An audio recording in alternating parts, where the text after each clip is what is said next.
real quick and easy steps how to achieve this look while going from Lightroom to Photoshop. So right now we're in Lightroom. What you'll do is you'll right click and you'll edit this into Photoshop or Command-Shift-E.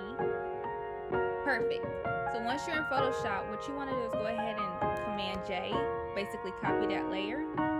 You're going to go over here, get your tool, or press M, and you're going to draw a rectangle. What you're essentially doing is taking information from this photo on that backdrop that you want to kind of manipulate.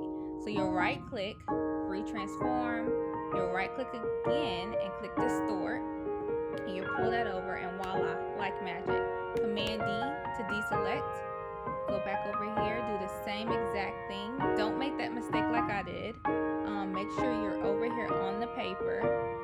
And make sure you're not going too far up. Make sure you're going underneath the area so that you're pulling everything that you want to distort.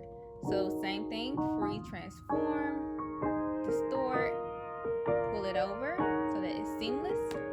Click enter, Command D to deselect, and voila.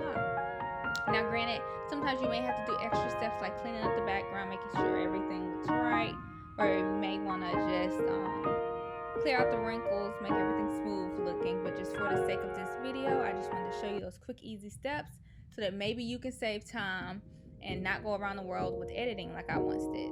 So hope this helps. Let me know if it did, and comment below if you'd like to see anything else and any other quick edits.